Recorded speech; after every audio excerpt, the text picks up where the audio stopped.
vlog. Psych, just kidding. My new catchphrase is, I don't give a fuck!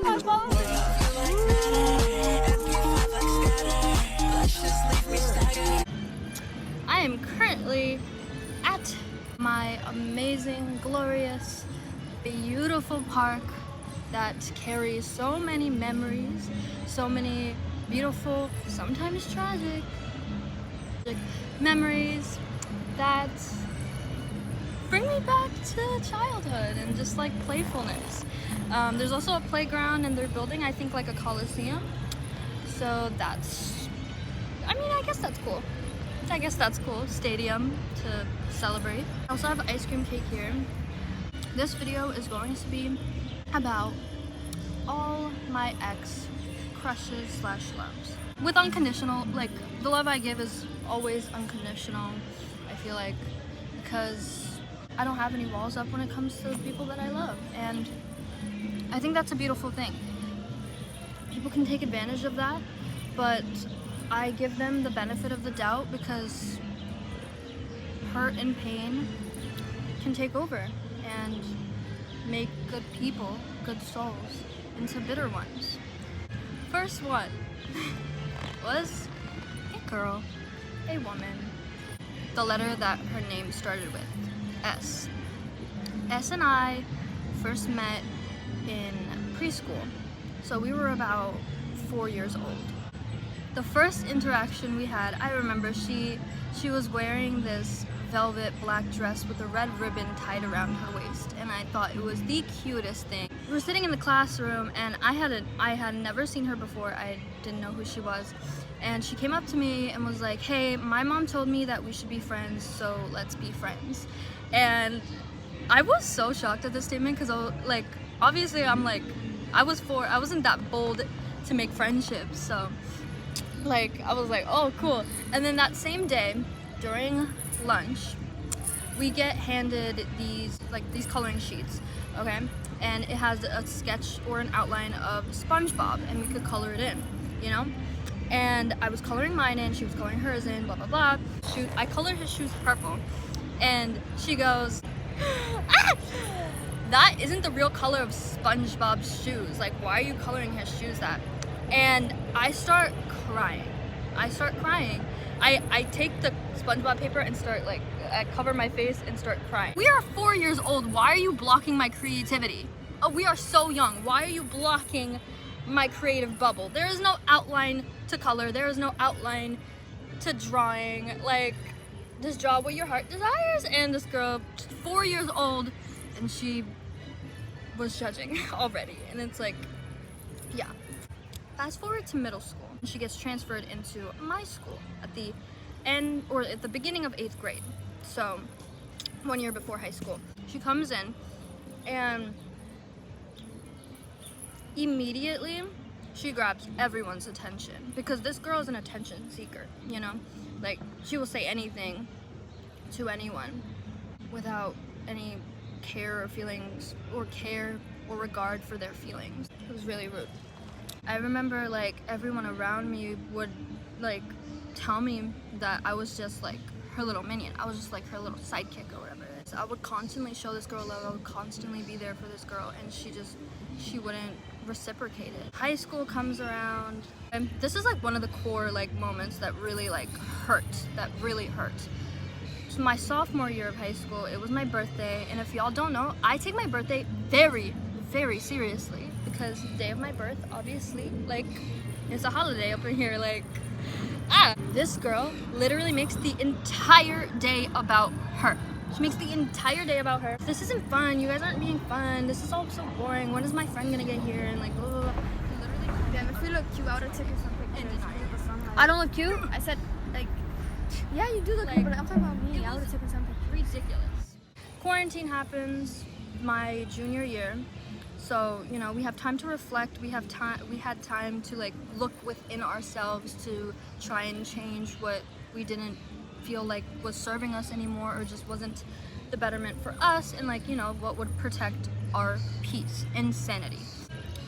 Senior year happens. Senior year concurs. We end up becoming friends again. Actually, she comes up to me and is like, "Hey, I'm gonna come over to your house. She didn't ask me, she just said, I'm coming to your house.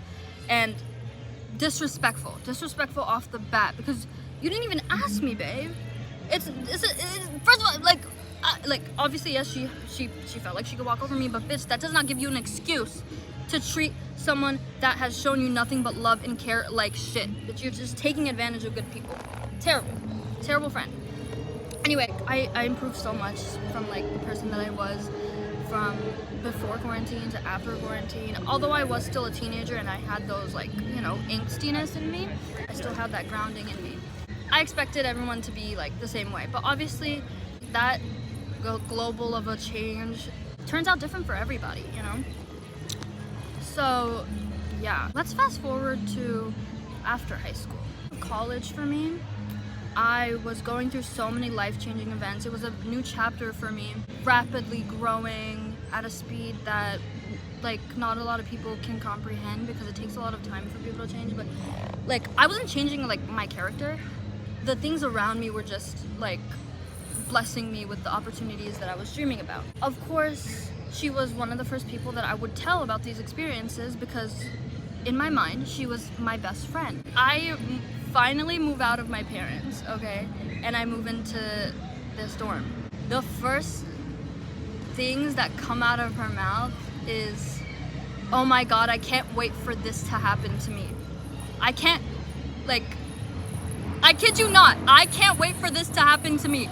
My blessing, my gift, my hard work, and the things that I earned, she heard all of it, and it just made it about her. Clear sign of jealousy.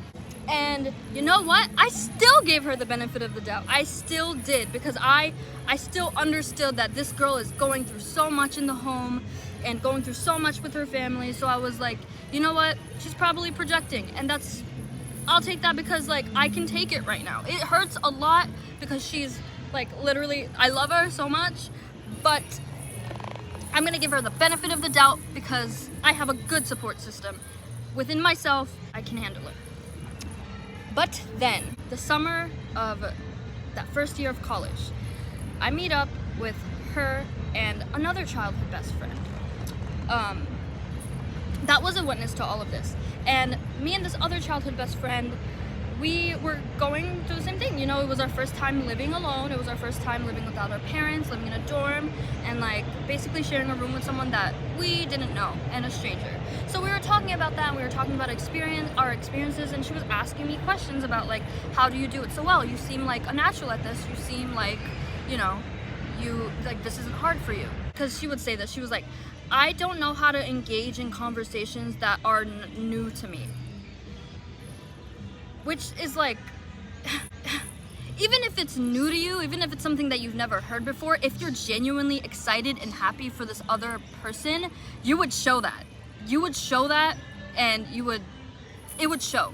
Not just like blah, blah, blah, blah, blah. Not just talking, because this girl loved to talk. Meaningless words, by the way. And I was like, that's okay, you can just be there to listen, you know? Like, you can just be there, a friend. You know, you can just be a friend. A good friend. And she was like, oh, the down parts about having separate friend groups collide. Babe, I've known this person probably longer than you have. And we literally grew up together. What do you mean different friend groups, babe? It's not clocking to you. This is how our friendship ends. Well, it ends a couple times after this. Twice. First time, it was because I didn't want to abide by her schedule anymore. My life is always chaotic. It doesn't go by a strict guideline. I am spontaneous. I am free. I do what I want when I want to. Okay? This girl got upset that I wouldn't accommodate to her anymore. And one day, I was literally out with my family, driving around, okay? And I posted it on my story, and for some reason, she thinks that I'm with a man. So it just ended over something so fickle, you know? Like, I didn't see her. I couldn't accommodate to her one time. I couldn't show up for her one time. So then she told me, it felt like you made me feel like I was unforgettable, you made me feel like I wasn't wanted, and blah blah blah. I'm like, I'm sorry that you feel that way, but I don't care. Like, I was genuinely so tired of her bullshit. We said our goodbyes, whatever. Fast forward a year, I am in the worst spot that I've ever been, okay?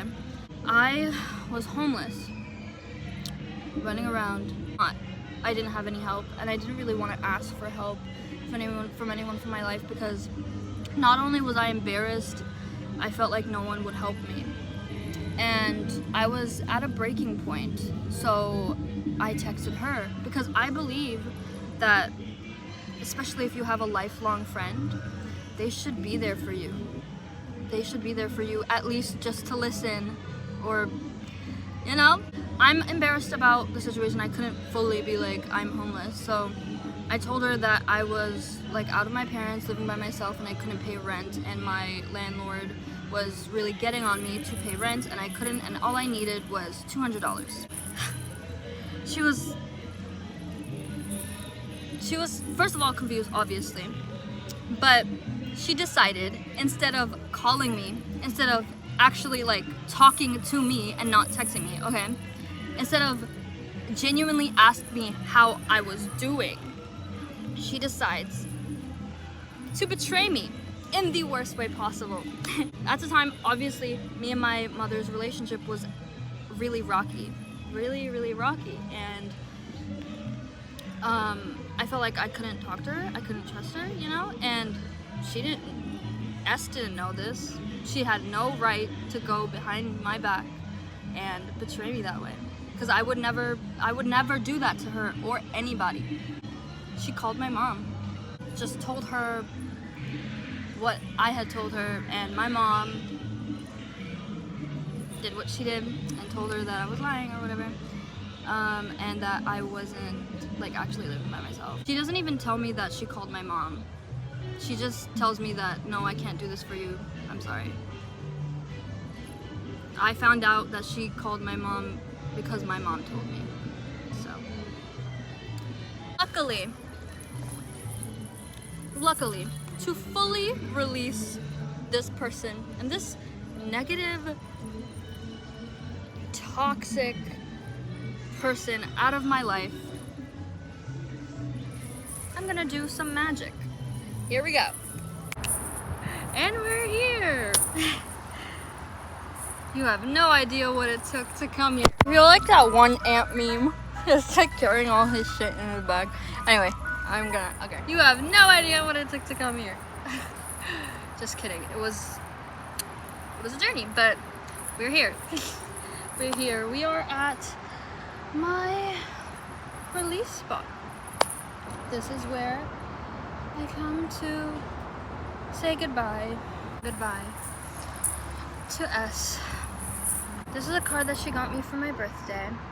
I wrote some things on it when I was upset, and the reason why I say fake gay here is because and male-centered is because she kind of centered the male point of view, although she like never had like, you know, a true boyfriend and been in a true relationship for as long as we were friends or whatever.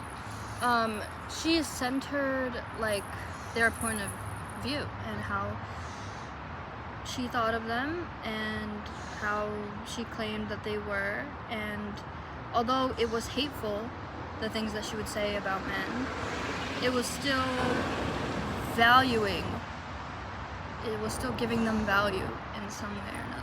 Fake gay though is because she had a crush, a weird crush, like freakily obsessed with this person, and when she grew a pair, I think she expected, because she was giving so much, she was allowed to, or she had the right to get in return.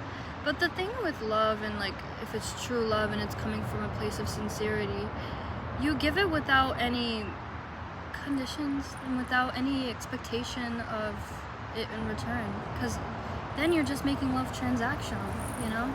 So she gave her letters and whatnot. She like finally told her and like told her that she had a crush on her through a voice note. Her crush tells her that she's not into girls. She doesn't have an attraction towards women in that way. She comes to me furious, like, well, obviously first upset and then just furious and berating this girl that she basically doesn't even know, that she just like fantasized about. She was claiming like, oh, this girl shouldn't dress this way if she doesn't want to put off a vibe that she likes girls. Why does she dress so masculine if she doesn't like girls, and just being so mean. So that's why I wrote fake gay here. Also, another thing about the male-centered part, oh my gosh, I remember the first guy that she had a crush on in college.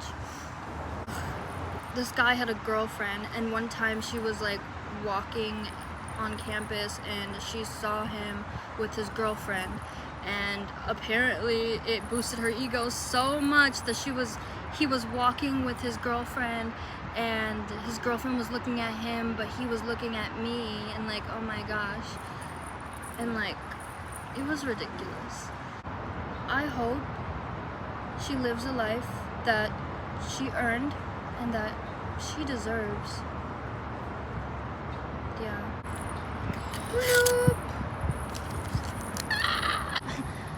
The pond is like full of algae, but I'm going to try regardless to like just plop it, you know, or just like be gone, goodbye. Where'd it go? Oh, there it is. Bye bye.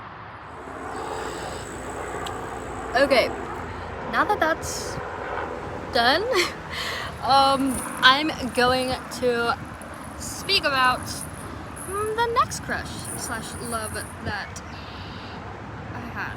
This was in middle school. Ice cream cake melted, guys, and I put the wand in it, so it's all sticky and sweet, but amazing as. Anyway, so this was my first like guy crush. This is me taking accountability for something that I did when I was young, of course, and it was my first time like genuinely, you know, feeling an attraction towards men and like feeling like I had a crush on someone, but the way that I acted and the way that I behaved was kind of like outrageous, so let's talk about it.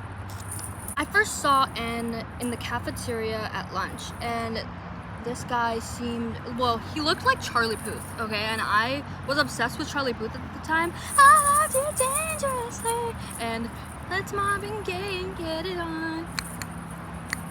You got that feeling that I want. So when I saw him, I was like, oh man, I need that. I need that. It was my first year of middle school, and I was super nervous, and also I was low-key getting bullied for literally my appearance and my outlook. I couldn't go out of my way to like go up to him and speak to him and be like, hey, like, you know? So instead, what I did, which is crazy, was to take pictures of this kid. Or we weren't allowed to use our phones, but you know, rebel, blah blah blah, whatever. I take pictures and I post it. I follow people that went to my school, and I posted on my story on Snapchat, and I'm like, hashtag man crush Monday, even though he will never like me back.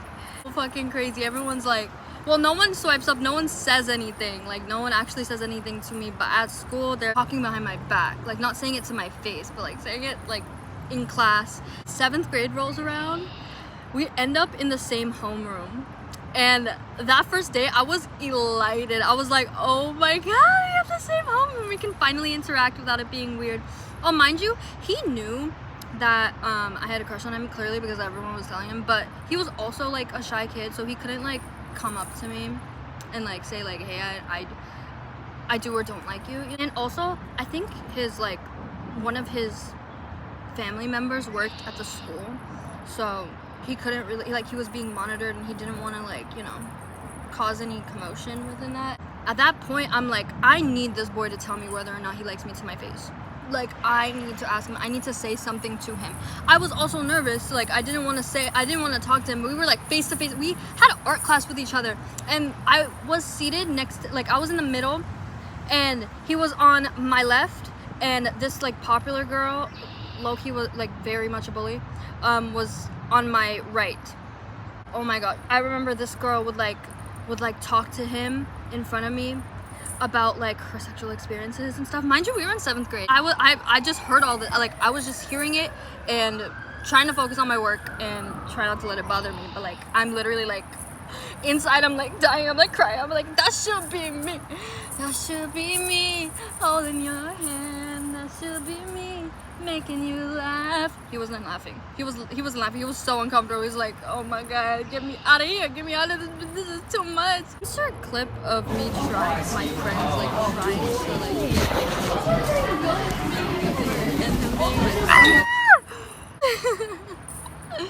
but cute nonetheless. I be trying. Fast forward 4 to 5 years later, it's senior year of high school. And I'm like scrolling through my Instagram. His Instagram pops up on my suggested, and I'm like, oh my god, I haven't seen him on social media ever. Like, throughout these 4 years, I haven't like seen or heard a pinch about him. I haven't heard about anything. I need to see what's up, you know? So I click on his profile. It said new to Instagram or whatever, so it was just like a fresh new profile. But he had videos of him like playing the guitar and like practicing the piano and stuff like that, and I was like, I knew it. I chose the right one. I knew there was something about this man that was like so that was so cute and so inspiring. A musician, someone that can play an instrument, a physical instrument. And I text him, and I couldn't help but text him, obviously. So I tell him that, you know, I had a crush on you in middle school and blah, blah, blah. I don't know if you remember, but I had a crush on you in middle school. And then he replies with, okay, I got another one now, with the hand emoji like this. I'm like, what do you mean by that? Like, literally, what do you mean by that? He leaves me on open and then texts me this entire paragraph saying, hey, sorry, that was her. And I'm like, her? Who is her? He ends up saying that he found a girl, went to the same middle school as us, was in a different like sector or whatever, but went to the same building, okay? And was a brown girl, a brown Bengali girl. And they started dating freshman year of high school, right after he left middle school. It felt like, you know, if we hadn't parted ways in middle school, I probably would have been the one that ended up dating him. But, you know, things happen. It's like the summer after high school, and he follows me on Instagram. We don't end up following each other after that initial conversation. During the end of that paragraph, he was like, I didn't say anything bad about you, and if you want, we can follow each other. And I'm like, if she's uncomfortable with it, then we don't have to follow each other. He ends up following me, and I'm like, what is going on? Like, what is this, you know? Like, I thought you had a girlfriend. I thought you had the love of your life, you know? Starts like liking my stories, blah, blah, blah. And then eventually we start texting, and he gives me his number, and we go on the phone, and we get on a call, and I'm like, what's up? A little bit of a small talk or whatever, and he ends up telling me that this girl, after 4 years, ends up cheating on him with a guy in their friend group. You know, I tell him, I'm sorry that you went through that. It must be hard to, like, you know, be in a relationship for that long, especially like peak teenage years, and then just get it cut off right before college in that sort of ending, like getting cheated on. Like, that's so, like, heart-shattering, and I was genuinely, like, I was sorry for him. College rolls around, we're like texting here and there, calling here and there, and he asked me if I could meet up with him, if we could like go on a date or whatever. And I'm like, cool, let's schedule that or whatever. Let's do it. I schedule, like, for my college classes are like here to here to here, and he's like, he tells me his college classes and stuff. He gives me his schedule, and I'm like, okay, we can meet around at this time. And then I asked him, like, oh, what are we gonna do? he tells me like, oh, we could meet in my dorm room, wink wink, and stuff like that, and I'm like, no, I didn't wait this long for it to just be about sex. No, absolutely not. I politely declined, and that was the last of it. I hope he's out there doing well. I hope he's like, you know, he was such a sweet person. He was so sweet. Like the times that we had a conversation, the times that we would like speak on the phone and talk. He was just like so timid and shy, and I asked him to play like a song or to learn a song on the guitar. He never did, but I accept this assignment, ma'am. And I was like, oh, period. Like, okay. Third one, another N. Well, N again. I met this guy towards the end of my freshman year of high school. I had just transferred to a new high school, and I was like super nervous because like everyone that I had basically gone to middle school with and like basically grew up with was there, and that's why I initially didn't want to go to this high school, because I wanted a fresh start from all of that drama. I didn't want to be with the people that caused me so much harm and pain. A bunch of golf carts going around, so if you hear that background noise, that's what that is.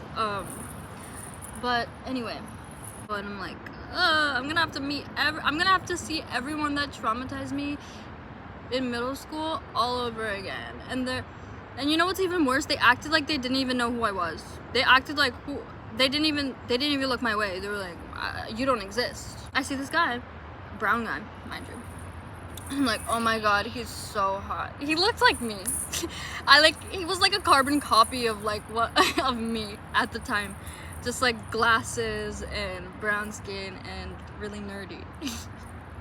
In a cute way, of course. He's in my science class. I think it was biology or something, or health science. I feel like everybody could tell that I liked him, because like the people in that class also went to middle school with me, so they already saw me like have a crush on a guy. So I make eyes at my crushes. Everyone knew without me having to say anything. And he eventually finds out, not by me telling him, but you know, he finds out because people are telling him.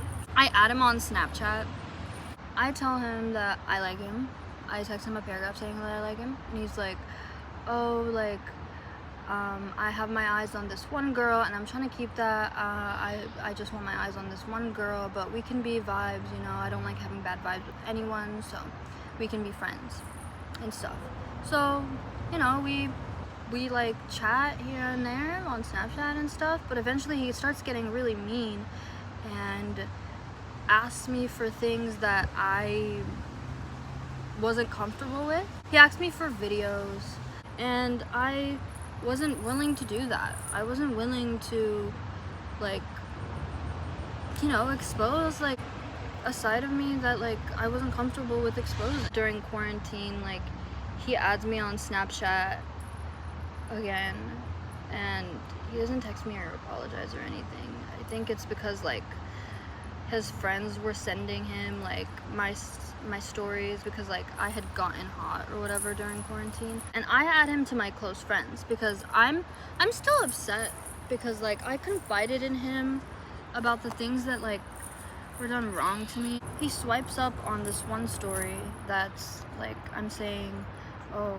guys aren't able to make girls come, is what I say on the story, and he swipes up and is like, oh, I bet I can change that, and I'm like, yeah, okay. Ego battling each other, and he says the worst thing. He's like, okay, everyone has had bad shit happen to them. Happens, get over it, blah, blah, blah. And I get so pissed, and I'm like, goodbye. You've never been nice to me. I fucking hate you. Bye.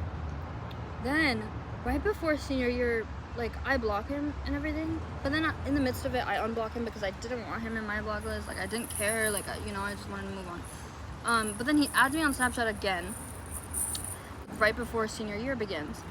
And then initially I block him, and then he uses a second account to text me again, and it's like, hey, like, I just really want to talk to you, blah blah blah, like, I'm sorry for the things that I've said to you. I accept the apology and stuff, but then like in the same conversation he's like, oh, do you want to go to a hotel with me?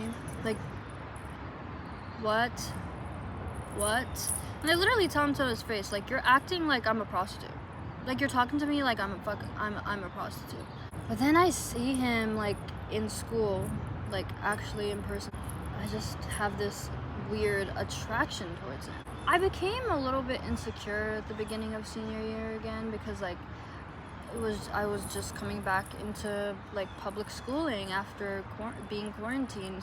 And I looked so different from when I was, like, in school. Like, I stopped wearing my glasses, I lost a bunch of weight, so I just looked very new. I had a lot of body dysmorphia because of that, because I didn't know how I looked like. I wasn't adjusted to my body yet because it had just happened, and going into public with basically a new character outwardly, it just made me feel like I didn't know who I was and I couldn't, like, keep up with my new appearance. Although I did gain a lot of confidence within myself, it was hard to, you know, act on it. A lot of people can fake confidence, a lot of people can. It is all just, like, quote unquote fake, but my confidence comes from within and with everything that I do, and I couldn't fake it, you know? And I was just seeing all these girls get, like, boyfriends and, like, start, like, you know, like, they went into, like, senior year and just, like, had a bunch of guys on them all over again. And it's like, even with everything that I changed about myself, even with looking cute, I still couldn't get a guy to like me.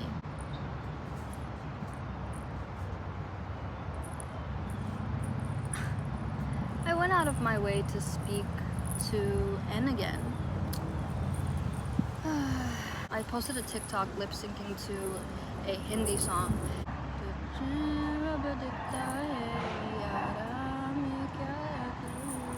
That song.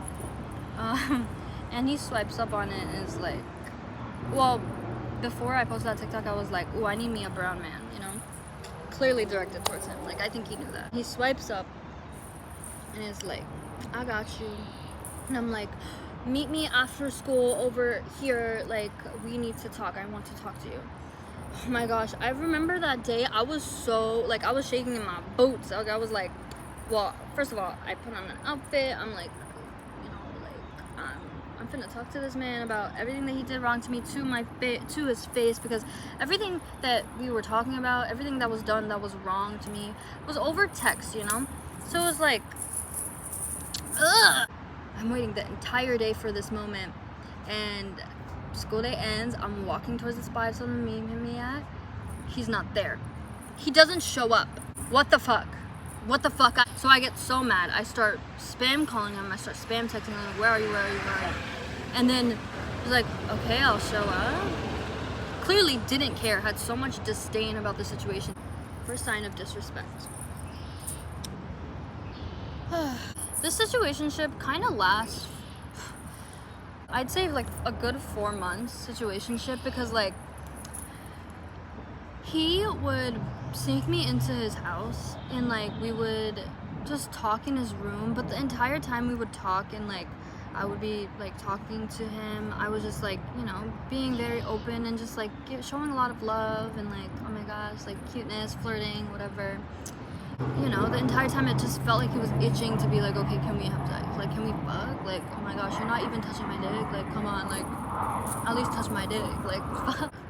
Eventually, I just, like, I give into it. I give into the, like, manipulation and the, like, coercion, basically, because I wanted him to like me. And I thought that if by at least giving him a little bit of something sexual, I could get him to.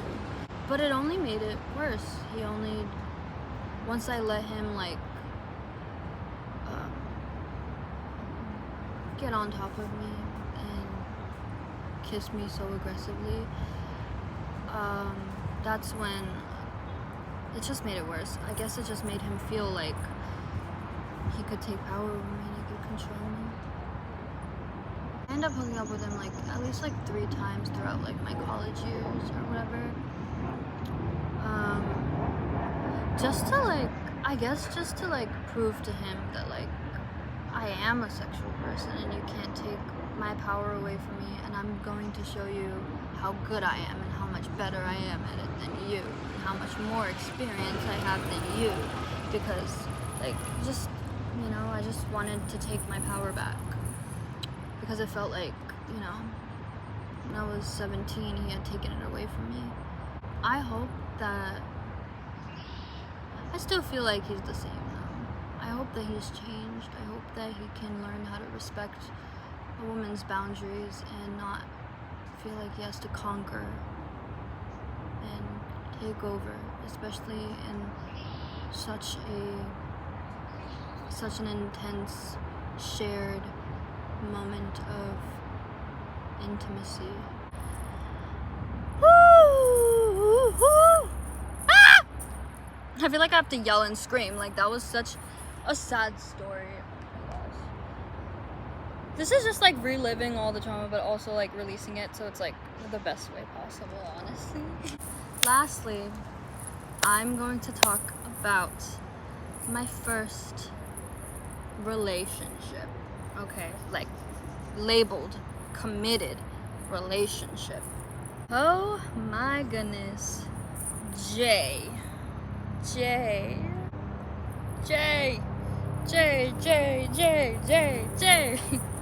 The first moment that I remember falling in love with Jay,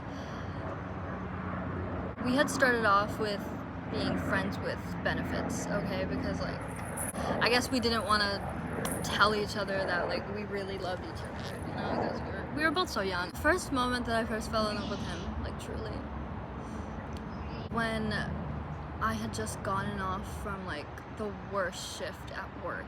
I was working fast food, and oh my gosh, I hated it. After every shift, I would search up on my phone, like, what are the benefits of working fast food? Like it would always be like, you know, time management, strength, adaptability, and I'm like, okay, great, this doesn't really help me because I've always been these traits, so like, I'm gonna just do it because I really need the money right now. My boss like threw up on a customer and like went to the back and was like, oh yeah, I throw up on bitches. And I'm like, where am I? I don't want to be here. Like, what? I don't want to be here. So I'm like sitting at the train station and I'm like, oh my gosh, I need some comfort right now.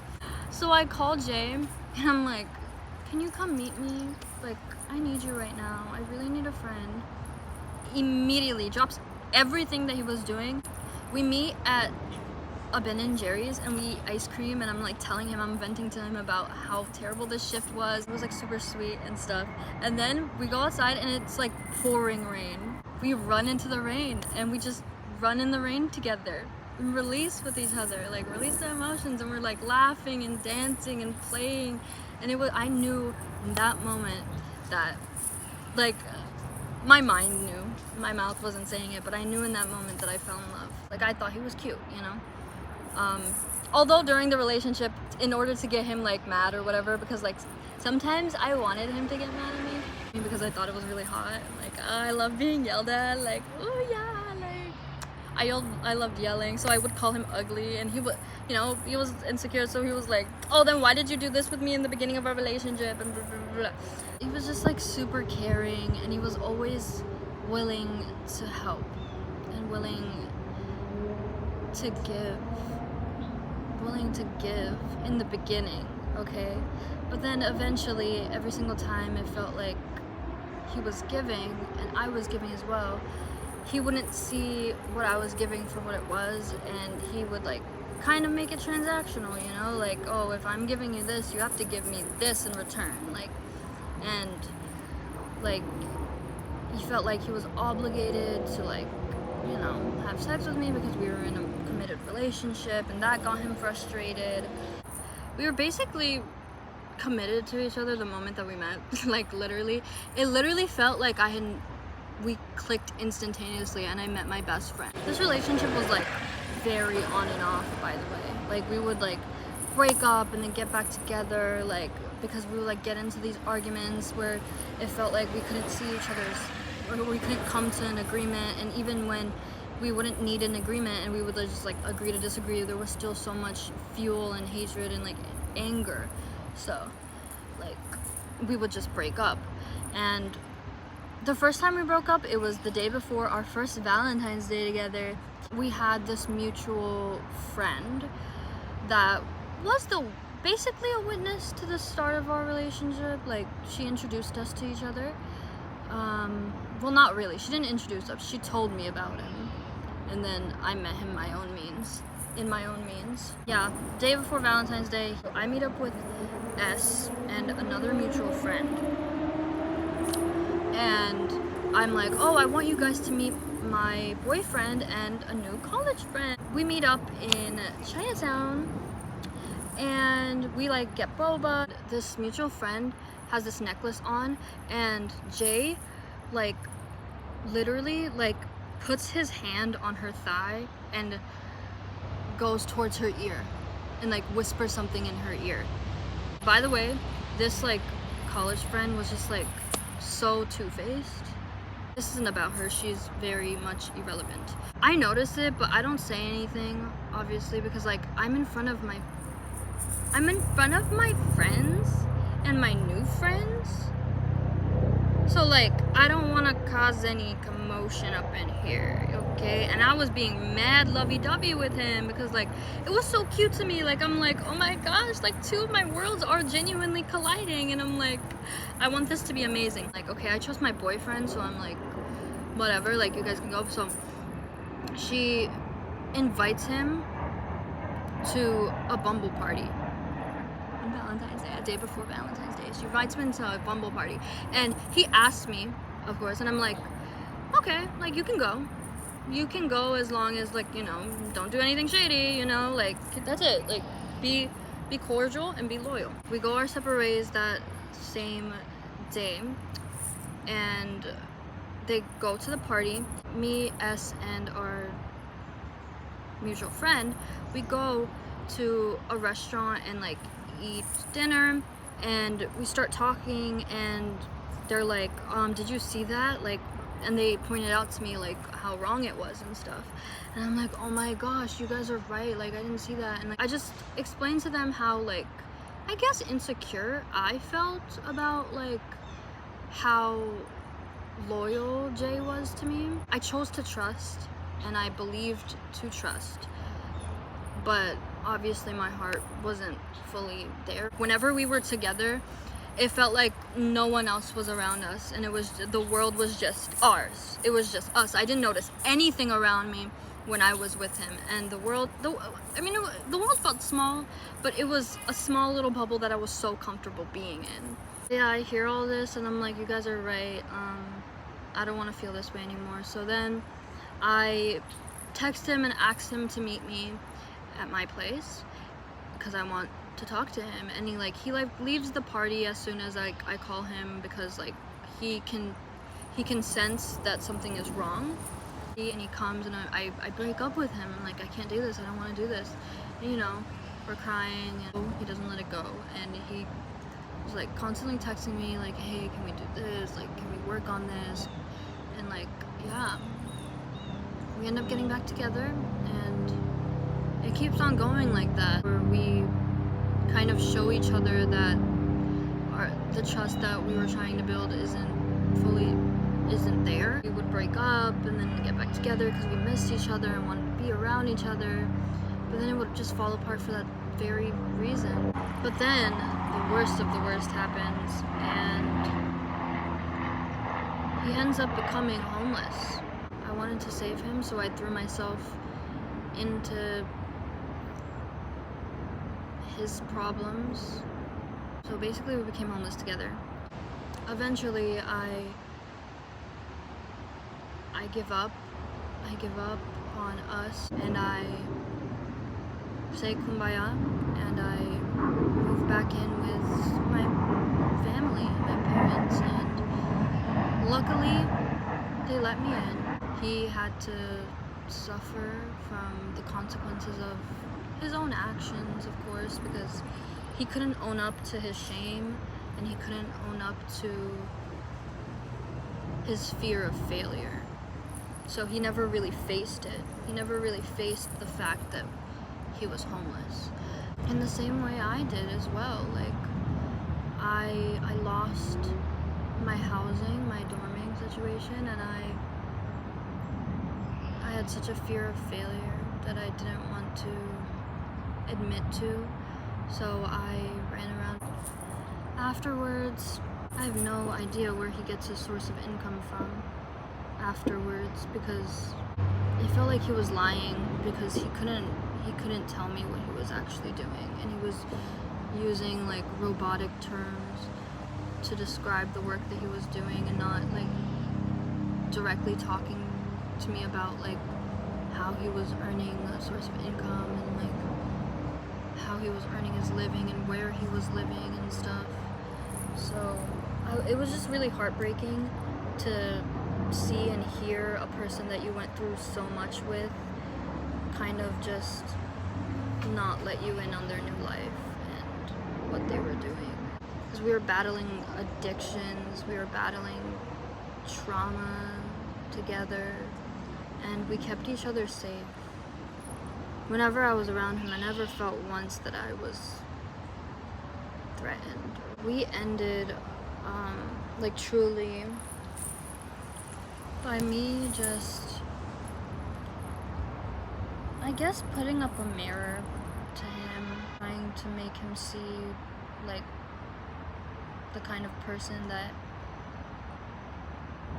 he's trying to become. Or like, hey, this is what you're going to be like if you genuinely work on yourself. Here are 2 things from our relationship. Okay, so this first one was a gift I got him. His birthday's near Valentine's Day, so like basically like a birthday / Valentine's gift. It's a little inside joke. If you know, you know. And then this one.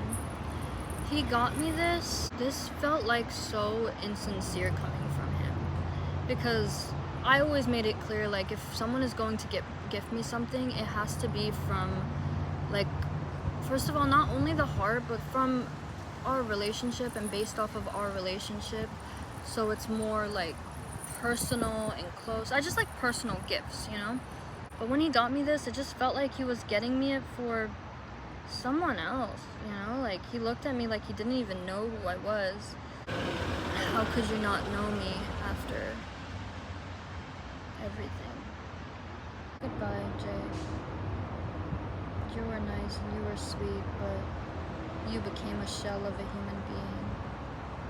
And I'm so sorry that you became that.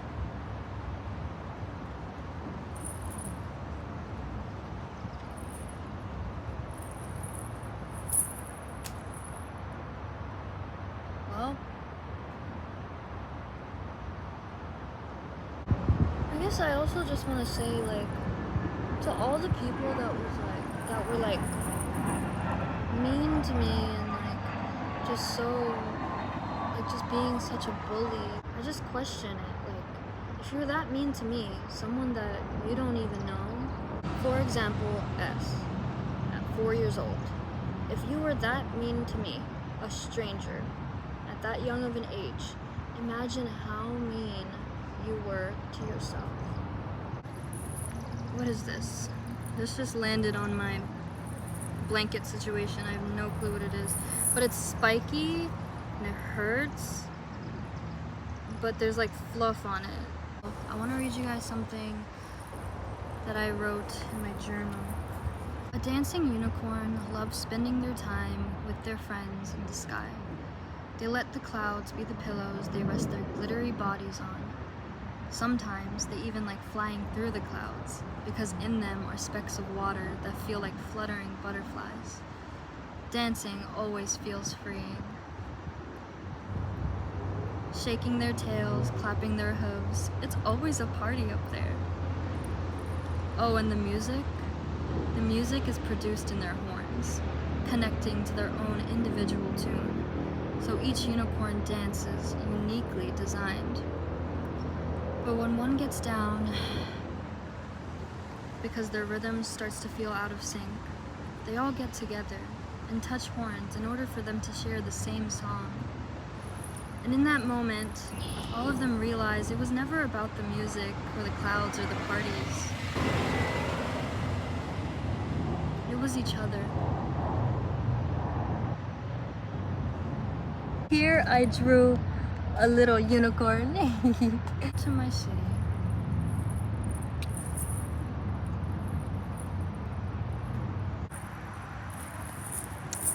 Bye!